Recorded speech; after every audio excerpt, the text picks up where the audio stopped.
Existen 7 pecados capitales, y todos podemos ser tentados por ellos.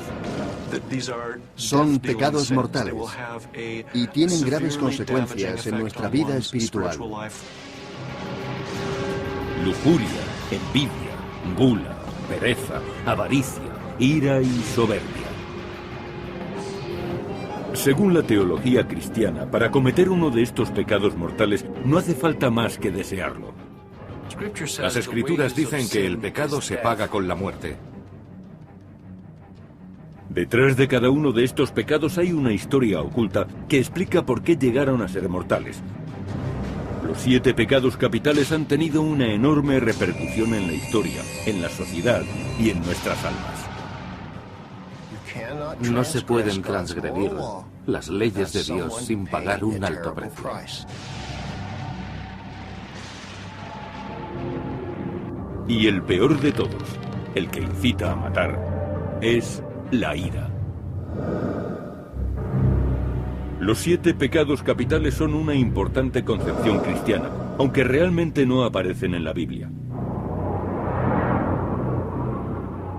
Surgieron en los desiertos de Egipto más de 300 años después de que fuera escrito el Nuevo Testamento. En el año 375 después de Cristo, el monje cristiano Evagrio Pontico se retiró a un monasterio cristiano. Allí empezó a catalogar las tentaciones del alma y creó una lista de las más peligrosas. Evagrio consideró que podía reducirla a 8 terribles tentaciones. De ellas, la ira era la peor de todas. Evagrio creía que la peor consecuencia de la ira era que cegaba a los hombres. Así escribió: un hombre con ira no puede ver la luz, y la oración de una persona furiosa es la abominación. Los 7 pecados capitales no serían codificados hasta el año 590 después de Cristo, cuando el Papa Gregorio el Grande estudió la lista de Evagrio y cambió las tentaciones por pecados mortales, reduciendo la lista a 7.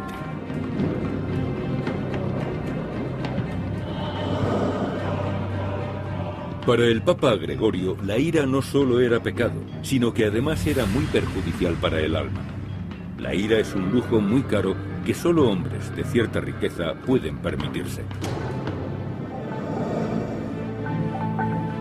La ira fue definida como un deseo de venganza. La Biblia describe sus efectos en numerosas ocasiones. 3 narraciones bíblicas muestran la evolución del pecado de la ira. En el Génesis, el primer libro del Antiguo Testamento, nadie parecía tan irritable como el mismo Dios. En el capítulo 6, Dios estaba furioso con su creación y decidió eliminarla. Voy a exterminar al hombre y a los seres vivos que hice sobre la faz de la tierra. Y envió una lluvia tan terrible durante 40 días y 40 noches que inundó la tierra. Dios solo permitió que un hombre justo escapara: Noé. En el capítulo 11, Dios desata de nuevo su ira, solo que esta vez es más preciso y moderado. Las gentes de Babel habían construido una torre que iba a llegar hasta los cielos. Dios lo tomó como una ofensa, y enojado creó la confusión de las lenguas, dispersando a las gentes por toda la tierra. Esta vez, en lugar de matar a todas las especies, castigó solamente a la humanidad. Algunas veces Dios se torna muy furioso y entonces hay que tener cuidado, porque destruye a los pueblos y a las familias. Finalmente, en el capítulo 18, Dios encuentra nuevamente que los hombres han pecado, pero esta vez solo castiga a las perversas ciudades de Sodoma y Gomorra. Un Dios furioso hace que llueva fuego y azufre sobre ellas. Esta vez fue más preciso en su ira. No castigó a todos los seres vivos ni a la humanidad, solo a Sodoma y Gomorra.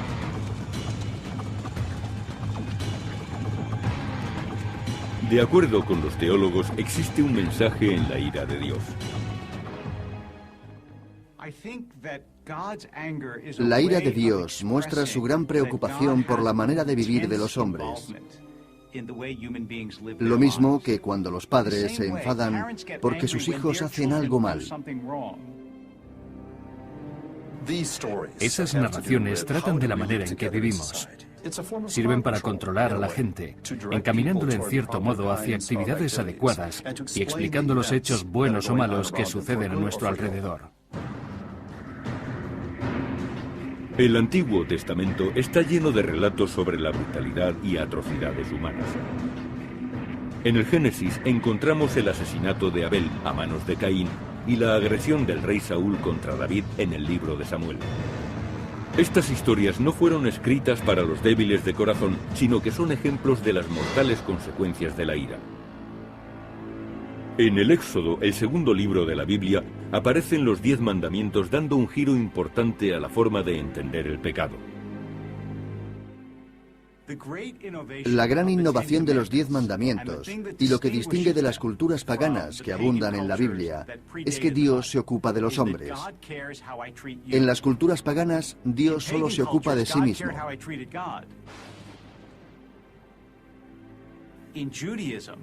En el judaísmo y posteriormente en el cristianismo, Dios se relaciona consigo mismo a través de los hombres. El pecado es una falta contra Dios, tanto si está dirigido contra Él mismo o contra los hombres. El quinto mandamiento dice: no matarás. Los padres cristianos consideran que es un claro mensaje de las graves consecuencias de la ira. Irónicamente, el portador de los 10 mandamientos, Moisés, es un hombre muy irritable.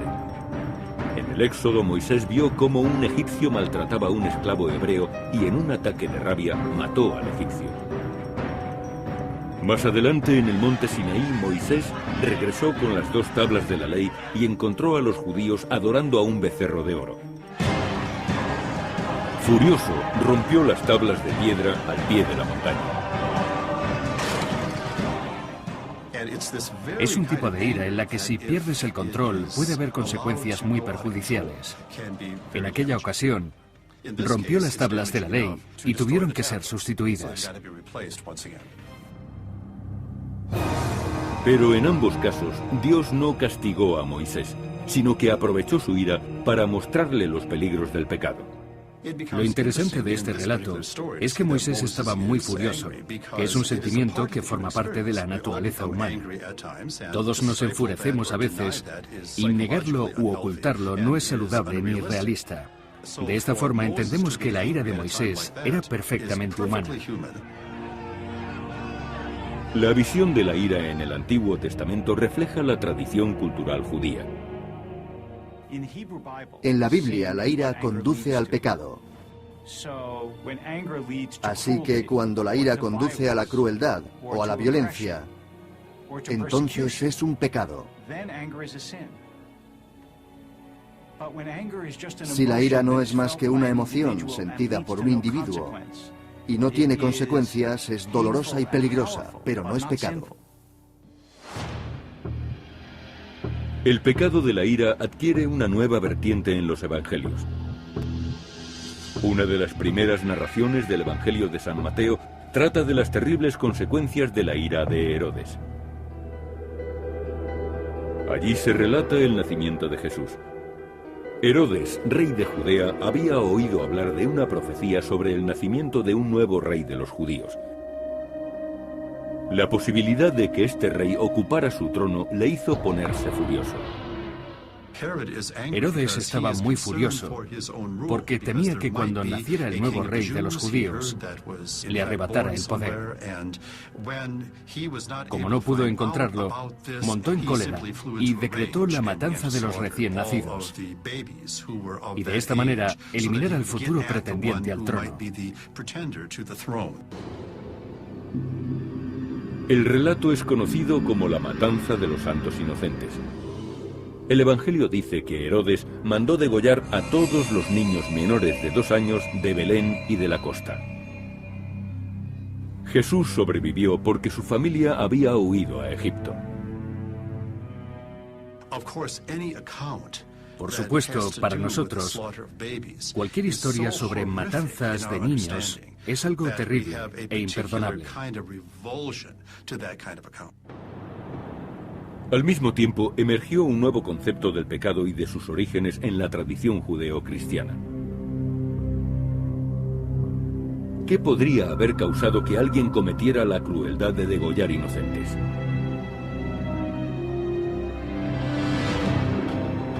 La respuesta para los creyentes está en Satán. Satán fue al principio una figura oscura y secundaria, pero en el Nuevo Testamento evolucionó y pasó a ser alguien mucho más terrible. El tentador de la humanidad, el origen del mal del mundo. En el Antiguo Testamento, Satán es una figura más bien menor, pero en el Nuevo Testamento se convierte en un demonio extraordinario, el padre de la mentira, alguien que nos impulsa al pecado. Dos de las grandes tentaciones con que Satán incita a los humanos son la furia y la venganza. Pero Satán se enfrenta a su gran enemigo, Jesús, que promulga un nuevo mandamiento contra el pecado de la ira.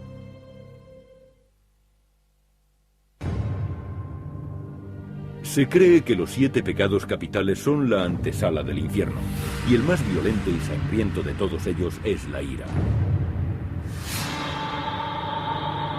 En el Antiguo Testamento, Dios estaba furioso cuando dice en el Deuteronomio, «La venganza es mía». En el Nuevo Testamento, la figura de Satán emerge como una encarnación demoníaca del pecado, especialmente el de la ira. El contrapunto a la furia de Satán es Jesús, que adopta un enfoque radicalmente distinto hacia la ira. Jesús se preocupó por reforzar el contenido de los 10 mandamientos. Hacia el año 30 después de Cristo, en el Sermón de la Montaña, Jesús anima a sus seguidores a poner la otra mejilla. Un consejo sorprendente, especialmente para la sociedad judía, objeto de la brutal ocupación de Roma.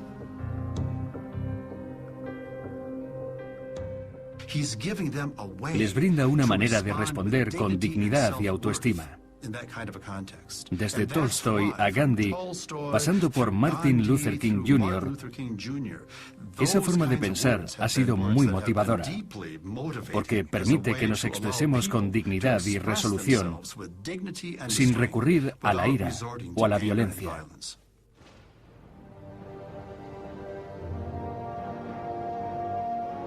Jesús renunció a caer en el pecado de la ira a pesar de que fue torturado y crucificado por los romanos. La ira de Dios había evolucionado hasta llegar al extremo contrario. Jesús, en lugar de recurrir a la venganza, aprovecha su último aliento para decir, «Padre, perdónalos porque no saben lo que hacen». Es una buena oportunidad para reflexionar sobre una persona inocente que padece el tormento de la cruz. Son palabras increíbles que nos animan a superar la venganza y la ira. La condena de la ira no es exclusiva de la cristiandad. Todas las religiones señalan la ira como un grave pecado, aunque cada una lo hace con su particular perspectiva. El rabinismo dice de la ira que se asemeja a una olla hirviendo. En cuanto empieza a derramarse el agua, no se sabe qué ocurrirá o quién se quemará. El Islam considera que la ira es un pecado grave. El profeta dijo a sus seguidores que el mejor de nosotros es el que más tarda en enfurecerse y el peor, el que más tarda en calmarse.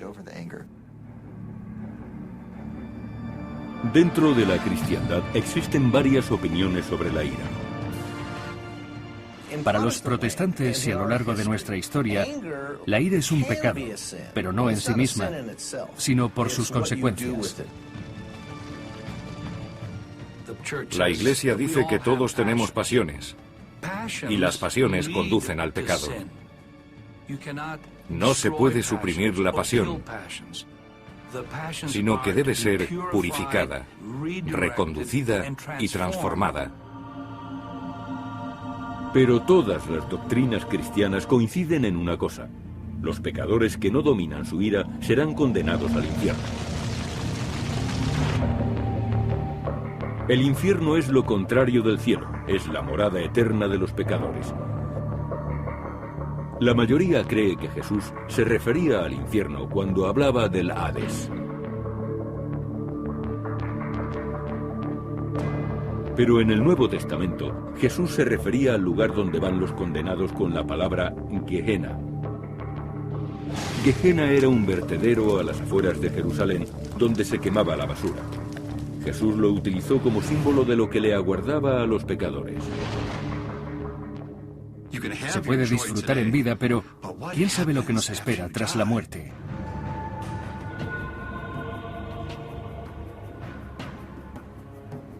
El infierno era donde se castigaba a los condenados. Las distintas religiones definieron y explicaron a su manera el cometido del infierno. Según el protestantismo, no es que Dios se dedique a quemar a la gente porque está furioso. Es algo mucho peor. Es la propia gente la que va al infierno para toda la eternidad. La Iglesia Ortodoxa adopta un enfoque filosófico. La Iglesia Oriental afirma que Dios no manda a nadie al infierno, sino que van a él los que se condenan por sí mismos. Una de las grandes enseñanzas de la Iglesia Oriental es el perdón eterno, la gracia y la justicia de Dios. En el Islam, el infierno no es un destino para siempre, sino un lugar de aprendizaje. El Corán describe el fuego eterno como algo ingrato, pero existe un elemento psicológico también. Tenemos la oportunidad de redimir allí nuestras faltas y mejorar nuestro carácter. Por malo que pueda ser el infierno, cuando nos hayamos purgado entraremos en el cielo.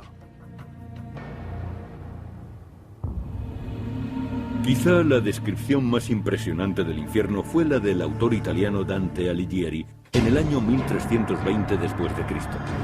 La forma en que representó a los condenados captaría la atención del mundo cristiano. En la Divina Comedia, Dante relató un viaje en el que descendía a los 9 niveles del infierno. Algunas de sus descripciones del infierno son tan impactantes que atraparon al público durante años. El viaje de Dante es terrorífico. Clasifica a los condenados según su pecado. En cada caso, el castigo se ajusta al crimen. El castigo por la ira se encuentra en el 5º nivel, en las aguas del cenagoso río Estigia, donde los dominados por la ira se golpean despiadadamente entre sí tratando de escapar del río. Dante describe sus rabiosos intentos por destruir a los demás.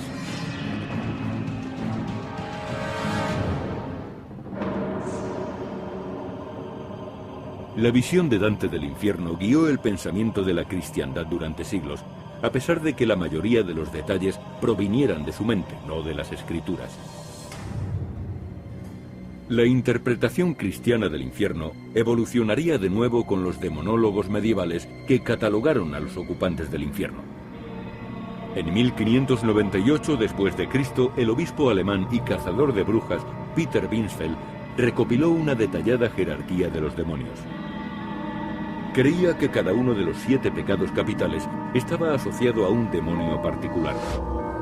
Binsfeld afirmó que el demoníaco príncipe del pecado de la ira era Amón.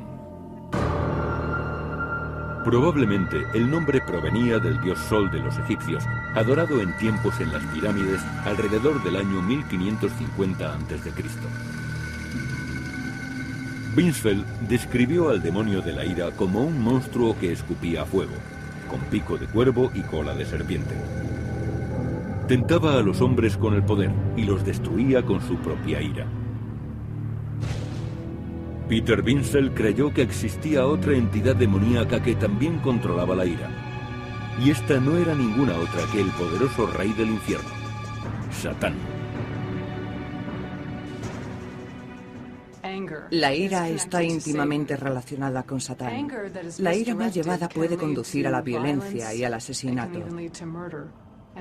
Probablemente es la emoción más fuerte. Por eso no sorprende que esté relacionada con Satán, porque de todos los demonios es el más poderoso. Durante siglos el miedo a Satán y al fuego eterno formaron parte principal de la manera de entender el pecado. Pero actualmente muchos creen que aquellos antiguos temores de ir al infierno importan muy poco.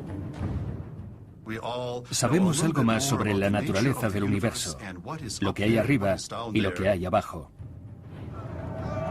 Pero los hay que creen que la ira ha conducido a un concepto mucho más diabólico: la guerra, que es la representación del infierno en la vida real.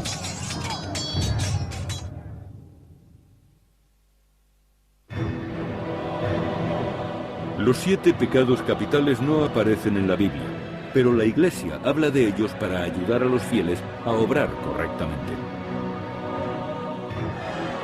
El pecado de la ira es el peor de todos, pues desencadena la violencia, el derramamiento de sangre y la muerte. La ira ha evolucionado con la historia religiosa, pero siempre fue una emoción humana. La pregunta es cómo puede ser considerada pecaminosa una emoción natural, a lo que la Biblia responde diciendo que tiene diferentes grados. Para la humanidad, la consecuencia más nefasta de la ira es la guerra. Estoy convencido de que la ira provoca la guerra, y también de que la prolonga, porque genera una reacción en cadena que a veces no se sabe dónde termina. La conexión entre la ira y la guerra es más antigua que la Biblia misma. Aparece en una de las primeras obras épicas del mundo, la Ilíada. La Ilíada relata la guerra de Troya. Según la tradición, fue escrita por el poeta griego Homero aproximadamente en el siglo IX a.C., pero narra hechos que podrían haber ocurrido unos 200 años antes. Las primeras palabras de la obra aclaran su argumento: la ira. Trata sobre la ira de Aquiles, de cómo le hizo comportarse y también de cómo le condujo a la perdición. Conforme se va desarrollando la obra, la guerra de Troya entra en un punto muerto debido a la ira del héroe griego Aquiles. Su ira no estaba dirigida contra el enemigo, sino contra Agamenón, por quitarle una esclava muy apreciada, Briseida. Aquiles abandonó el combate y dejó que los griegos sufrieran una terrible derrota. Se enfureció de nuevo y volvió a combatir solo cuando su íntimo amigo Patroclo murió a manos de Héctor. Durante siglos, el relato de la guerra de Troya sería una lección de cómo la ira conduce directamente al egoísmo, al deshonor y finalmente a la muerte. En el año 480 a.C., los guerreros griegos tomarían muy en serio estas enseñanzas. Los soldados de Esparta han sido considerados como los mejores combatientes del mundo antiguo. Se convirtieron en leyenda por su heroica lucha contra los persas en el paso de las Termópilas. Sin embargo, el enfoque de los espartanos hacia el combate no era ortodoxo. Sabemos que antes de que los espartanos entraran en combate, los comandantes llevaban artistas para que tocaran música tranquila y suave, para crear un ambiente de calma y que fueran relajados a la batalla. La explicación es que los espartanos debían ser valientes en el combate y para ello no necesitaban la ira. Para combatir mejor al enemigo, los espartanos trataban de estar tranquilos y no dominados por la furia. El pecado de la ira siguió evolucionando cuando el cristianismo se convirtió en la religión dominante del Imperio Romano. En aquel tiempo se habló mucho del pecado de la ira y su relación con la guerra. Algunos creían que la guerra solo estaba justificada si era para proteger a los inocentes. Otros decían que si la ira acababa en guerra, se vulneraba la ley divina. Pero en la Biblia no aparece ningún mensaje claro acerca de esto. Al contrario, la historia abunda en ejemplos de guerras terribles que se iniciaron debido a fuertes discrepancias religiosas. A la gente nunca le ha faltado una justificación para matar. Si son personas religiosas, usan una excusa religiosa. Y si son nacionalistas, emplean una justificación nacionalista. En la actualidad, el punto de vista sobre la ira es similar al de los espartanos. William Baudet, sargento primero de los marines, participó en 3 turnos de combate. Cuando nos preparamos para el combate no hablamos del enemigo para excitarnos como si se tratara de un partido de fútbol. Ni siquiera nos preocupa el enemigo. Solo me preocupo de mis marines. Si estamos bien preparados, no importa contra quién luchemos, no es necesario considerar infrahumano al enemigo. El sargento Baudet no quiere que haya ira en el campo de batalla. Una vez tuve que recoger la mano de uno de mis hombres que estaba a 100 metros de donde murió. ¿Me puse furioso? Claro que me puse furioso. Pero tuve que centrarme en otra cosa. Me dije que eso era agua pasada y que ahora debía cumplir con mi obligación. Si dejamos que las emociones nos dominen en combate, somos hombres muertos. Para que la ira no influya en el combate, los reclutas de los marines son continuamente sometidos a una tensión muy fuerte, empezando desde el primer día. De esta manera aprenden a dominar sus emociones. Sinceramente, siempre que he entrado en combate, no he visto perder el control a ningún marine de los Estados Unidos. Nunca he visto algo así. Baudet cree que al controlar la ira, sus soldados llevan ventaja respecto a las tropas no entrenadas. He visto cómo los insurgentes perdían los nervios y se ponían a correr a campo abierto. Disparaban, estaban furiosos y creían que se iban a convertir en héroes, pero no es así, acababan muertos. Los hombres han discutido durante miles de años si matar en el campo de batalla es una manifestación de ira. Para Baudet, esa no es la cuestión. Cada vez que entro en combate, creo que lo hago con la razón a mi lado. Puede que alguien crea que eso es asesinato, pero no lo es. De acuerdo con los estudiosos de la religión, ahí falta un elemento clave. Lo que hace que los soldados no sean asesinos es su falta de animadversión hacia el enemigo. No ganan nada matándolos. El asesinato se comete cuando se odia a alguien o se le quiere robar y por eso se le mata. El pecado de la ira puede no tener mucho que ver con la justificación de una guerra. Pero ¿qué ocurre cuando surge la ira y desemboca en un homicidio?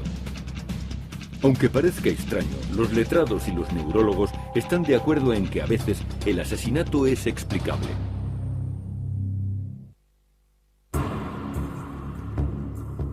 Los 7 pecados capitales fueron descritos por la Iglesia para ayudarnos a conseguir el cielo. El peor de todos estos pecados, el que acaba con más frecuencia en derramamiento de sangre, es el pecado de la ira. A lo largo de la historia de América ha existido una razón perfectamente aceptable para explicar que la ira acabe en asesinato, el llamado crimen pasional. Generalmente, pensamos que los crímenes pasionales están relacionados con relaciones románticas o matrimonios. En esos casos es muy frecuente que la ira desemboque en violencia brutal.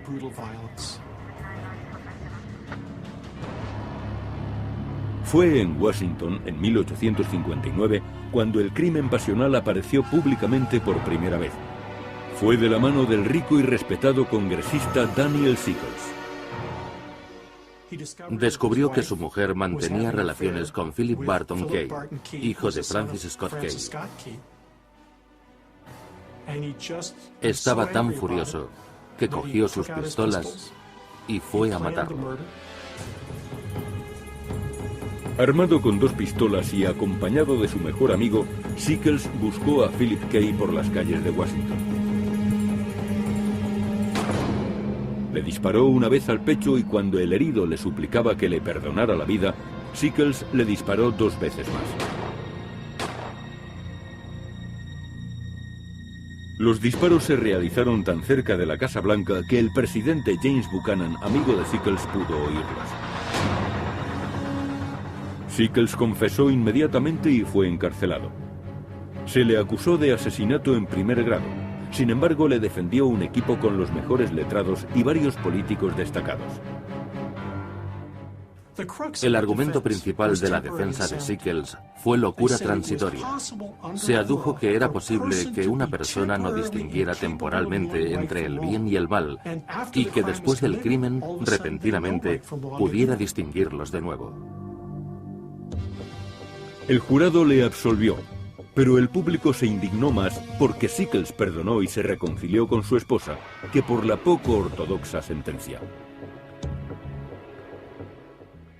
Fue la primera persona de la historia americana que se defendió a sí mismo con éxito basándose en una locura transitoria. Creo que se debió tomar su tiempo para hacer lo que hizo. Pero muchas personas sienten que ese tipo de ira es comprensible y que ellos harían lo mismo si repentinamente descubrieran que su mujer les es infiel. La sentencia de Sickles tendría una gran y larga repercusión en la legislación americana. En Texas fue legal durante mucho tiempo matar al amante de la esposa si eran sorprendidos manteniendo relaciones. La razón es que el marido estaría justificablemente furioso y abrumado por la rabia. Cualquier persona podría matar entonces en circunstancias similares.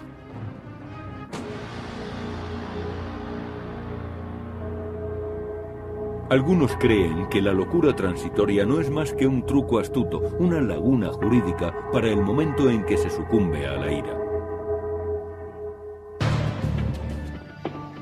En la actualidad, los científicos están empezando a examinar el origen de la ira. El cerebro recibe mucha información, tanto del interior del cuerpo como del exterior. Dentro del cerebro se encuentra la amígdala, que filtra toda esa información y se formula una pregunta. ¿Es esto una amenaza? ¿Algo por lo que me tenga que preocupar? El doctor Rubengård ha señalado la amígdala como la principal instigadora de la ira. Este lóbulo, del tamaño de una nuez, puede aturdir el cerebro con una rabia incontrolable. En cuanto percibe un peligro, se produce una cascada de respuestas en el cuerpo, como aumento de las pulsaciones, de la presión sanguínea, del sudor, etc., que lo preparan para luchar o huir. La amígdala es una parte primitiva del cerebro.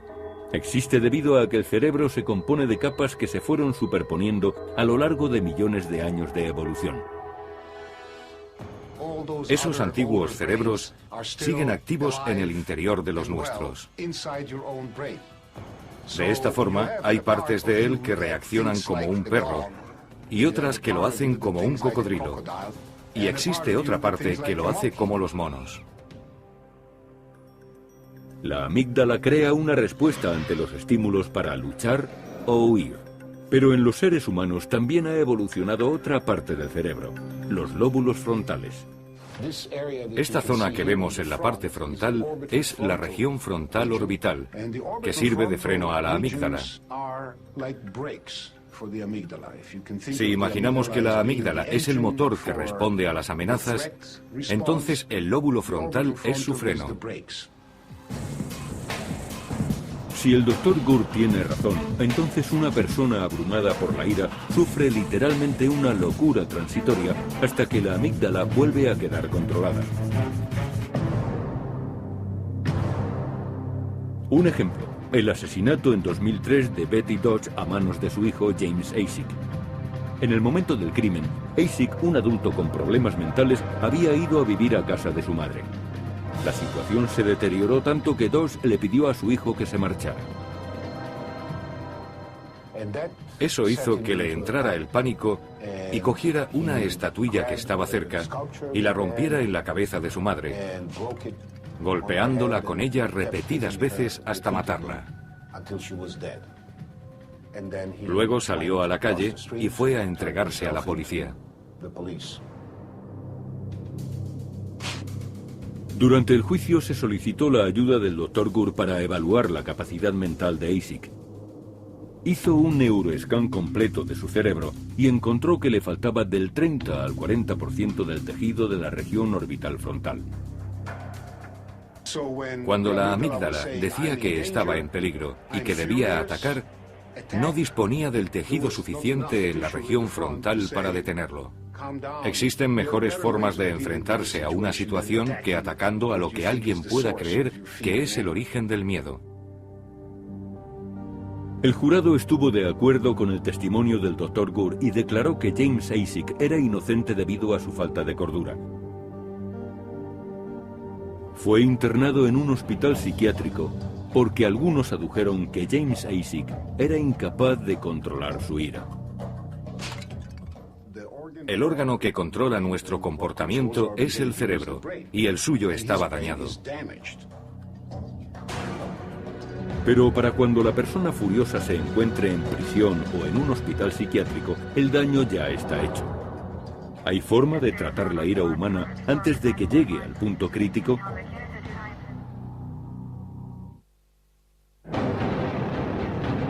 Los 7 pecados capitales han servido de advertencia para la cristiandad durante siglos. Y aunque los pecados de lujuria, avaricia, envidia, soberbia, gula y pereza tienen consecuencias, quizás sean las de la ira las que acarrean más muertes. Cuando estamos furiosos perdemos el control, y de esta manera tendemos a la violencia física. Cuando caemos en manos de la ira, estamos totalmente perdidos.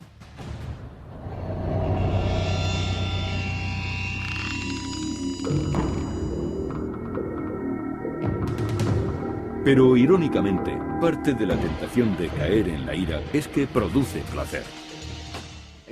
Puede hacer que la gente sienta euforia, especialmente los hombres. Muchas veces es bueno sentirse furioso.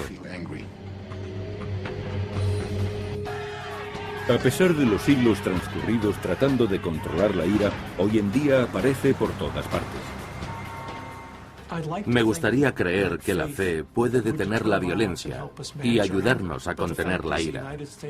Pero Estados Unidos, que tiene el mayor índice del mundo desarrollado de asistencia a la iglesia y de personas religiosas, tiene el índice más alto de asesinatos.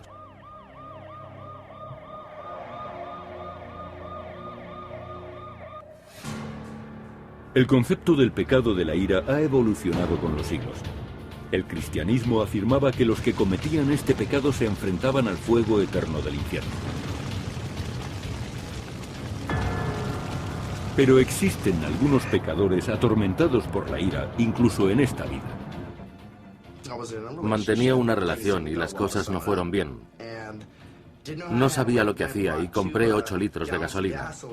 Rompí unas ventanas del apartamento en el que vivía. Rocié el coche de ella con gasolina y lo quemé. Estalló en llamas en el garaje. Todo el lugar tuvo que ser evacuado y podría haber matado a cientos de personas. Exploté y le pegué lo suficiente como para ir a juicio. Me cayeron 5 años de cárcel. Hay personas que no tratan de dominar sus pecados por medio de la confesión y del arrepentimiento, sino que tratan de controlar su ira. La ira está tan extendida en la sociedad que la expresión controlar la ira ha entrado en la terminología popular. Anuzza Bellissimo es una especialista que ha tratado millares de personas con arrebatos de ira. En la sociedad moderna, la ira es un problema grave. No hay más que echar un vistazo a las estadísticas. 18.000 agresiones por semana en Estados Unidos. Desde luego, entiendo que la ira es un problema. Bellissimo dice que la ira no es un pecado mortal, sino un comportamiento no adecuado. Yo no creo que podemos librarnos de la ira. Pienso que es una emoción humana muy necesaria. Para mí, la ira es una bandera roja, una forma de entender que me enfrento a cosas ante las que debo reaccionar.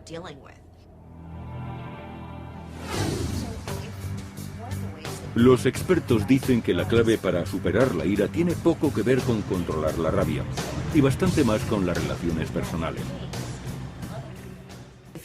Si les digo a mis pacientes que la ira destruye la convivencia con su mujer y sus hijos, da resultado.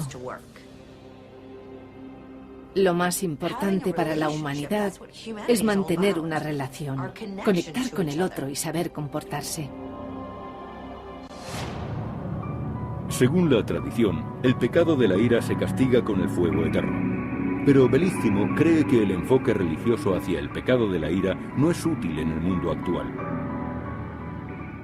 Nunca he podido atemorizar a mis estudiantes que han sufrido un acceso de ira diciéndoles que irían al infierno. Esa herramienta no me ha sido útil. Pero algunos difieren de esa opinión. Una de esas personas es Howard Storm, que cree conocer el poder demoníaco del pecado de la ira. En 1985, Howard Storm tenía 38 años y era profesor de arte con un grave problema de ira. Nunca hice daño a mi mujer o a mis hijos, pero les gritaba y de vez en cuando volcaba la mesa con la cena puesta. Esparcía por la habitación todo lo que estaba en la mesa y rompía lo que tenía a mano. Pero en un viaje a París, Howard Storm tuvo que ser ingresado de urgencia en un hospital debido a una perforación en el intestino que casi acaba con su vida. Estaba semi-inconsciente y le parecía encontrarse entre gente extraña. Al principio oía personas que me llamaban por mi nombre para que fuera con ellos. Les preguntaba si eran médicos, porque estaba muy enfermo y tenían que operarme. Me respondían que me diera prisa, que me conocían bien y que debía ir con ellos. Semi-inconsciente, Storm soñó que iba por un pasillo muy largo. De repente, sin previo aviso, empezaron a golpearle por todos lados. Solo entonces se dio cuenta de que no estaba en un hospital de verdad. Me defendí lo mejor que pude. Luché tanto como mis fuerzas me permitían. Traté de impedir que me pegaran, arañaran y mordieran. Me golpeaban por todas partes. No hay forma de describir aquello. Las palabras miedo, terror y pánico son completamente inadecuadas.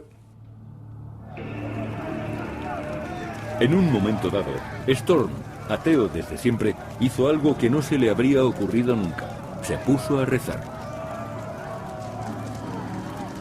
Y entonces apareció un rayo de luz que le liberó de sus atacantes. Y se volvió a encontrar en la cama del hospital consciente de nuevo. Howard Storm cree que solo hay una explicación para su experiencia.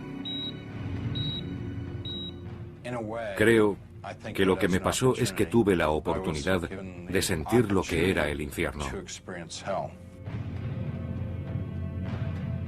Tan pronto como se hubo recuperado, Storm cambió su antigua forma de enfrentarse a la ira. Desde mi experiencia cercana a la muerte, nunca he vuelto a sentir aquella ira que me hacía perder el control. No he vuelto a sentirla. Tanto si la experiencia de Storm fue un viaje al infierno o sencillamente una alucinación, tuvo una profunda repercusión en él. Transformó su forma de comportarse con su mujer y familia y cambió sus emociones. Storm dice que su dantesca experiencia le recuerda a la ira medieval y que puede ser beneficiosa para otros. Una de las cosas que me obliga a ser totalmente sincero es que no quiero que nadie vaya al infierno. Dios me ha mandado que impida que la gente vaya allí. El pecado de la ira ha evolucionado a lo largo de milenios, desde la ira de un Dios justo en el Génesis hasta el perdón de Jesús en los Evangelios. Desde los castigos infernales imaginados por Dante a los procesos judiciales que tratan de controlar este pecado.